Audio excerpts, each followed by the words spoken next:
Ya, untuk mengetahui lebih lanjut soal poin-poin penting dari sidang Mario Dandi kemarin, kita terhubung dengan Melisa Anggreni yang merupakan kuasa hukum David Ozora. Selamat sore, Mbak Melisa. Kita mengetahui banyak kesaksian yang terungkap pada sidang kemarin.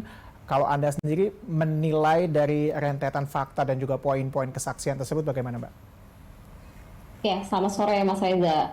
Melihat persidangan yang kemarin cukup panjang ya, Hmm. baru selesai di hampir jam 9 malam. Kami melihat keseluruhan poin-poin yang ingin disampaikan oleh Ayah David, juga saksi-saksi yang berada di TKP ini sudah menjelaskan bagaimana peristiwa itu berdampak luka berat terhadap anak korban, dan digali oleh majelis hakim bagaimana kondisinya, bagaimana darah keluar dari hidung, dari telinga, dan lain sebagainya.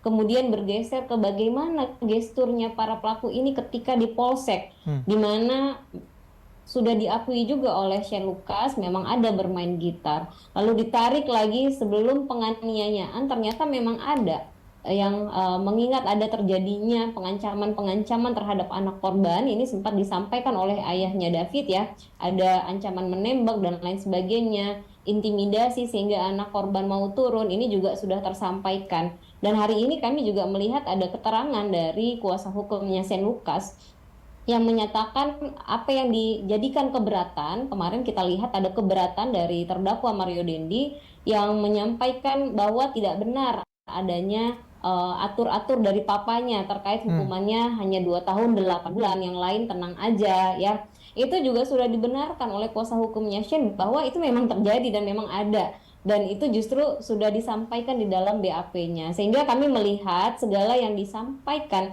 oleh saksi Ibu Natali, Pak Rudi dan lain sebagainya, juga oleh Ayah David, itu memang bersumber dari kebenaran, sehingga kami berharap ini menjadi poin penting dalam jaksa penuntut umum membuktikan seluruh dakwaan. Hakim juga kami melihat cukup arif dan bijaksana ya. Ada beberapa kali pertanyaan yang cukup tidak ada Hmm. relevansinya sama sekali terhadap dakwaan ini dari kuasa hukumnya MDS atau dari kuasa hukumnya si SL. Hakim mengkat sehingga proses persidangan ini benar-benar fokus terhadap apa yang menjadi perbuatan dari pelaku-pelaku ini. Artinya Begitu. bahwa kalau dari pandangan Anda, semua kesaksian dan fakta-fakta persidangan sejauh ini menguatkan begitu dari pihak David Ozora sendiri. Iya, menguatkan bahwa perlakuan atau perbuatan yang dilakukan oleh terdakwa ini memang benar-benar adalah penganiayaan berat. Ini Hmm. sudah diungkapkan bagaimana kondisinya pada saat setelah penganiayaan, berapa lama proses pengobatan itu. Bahkan sampai hari ini belum pulih. Dikatakan oleh saksi jalannya anak korban miring, kemudian kognisinya kadang bicara tidak nyambung dan lain sebagainya. Terkait ada perencanaan, ini juga Hmm. disampaikan Hmm. oleh anak saksi kemarin ya, juga bagaimana sempat dipaksa untuk turun padahal sama sekali anak korban ini tidak mau, bahkan sudah sampai bikin alasan macam-macam, udah titip aja security, udah kirim aja pakai kurir dan lain sebagainya, dan itu adalah bentuk dari unsur-unsur perencanaan. Kami rasa ini justru menguatkan, dan si terdakwa tidak bisa lari dari pasal penganiayaan berat terencana. Terlebih lagi hari ini kita melihat ada putusan dari kasasinya anak AG Hmm. sudah ingkrah, sehingga karena putusan kasasinya mereka ditolak, sehingga terkait dengan anak AG sudah ingkrah putusan. Kami rasa tidak logis jika yang pelaku utama ini lari dari pasal 355 ayat Oke, 1 ini. Mbak Melisa, kita tahu bersama bahwa ancaman itu kan menjadi hal yang banyak disorot ya kemarin ya. Ternyata sebelum kejadian ini juga banyak ancaman-ancaman yang dilakukan begitu. Uh, Ya. dari fakta ini kemudian adakah kemudian yang ingin dikembangkan untuk persidangan selanjutnya, dan apa saja kemudian yang disiapkan untuk menghadapi persidangan selanjutnya, Mbak Mel?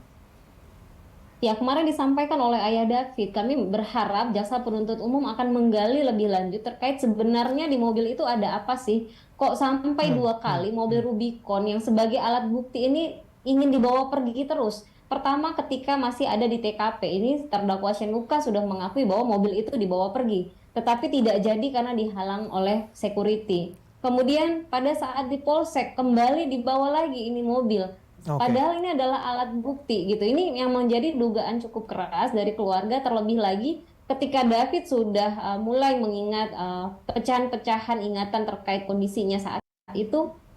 ada letukan-letukan dari David, dia sempat ditodong senjata dan lain sebagainya. Oke. Meskipun ketika kita melihat di CCTV memang tidak ada ya. Ini yang kita sampaikan bahwa anak korban memang belum bisa membedakan mana yang kejadian, mana yang imajinasi. Tetapi besar asumsi dari keluarga, dari kami bahwa memang ada sesuatu yang digunakan untuk mengancam anak korban karena puzzle-nya lepas. Kenapa anak korban mau disuruh ini, disuruh itu pada saat di TKP gitu.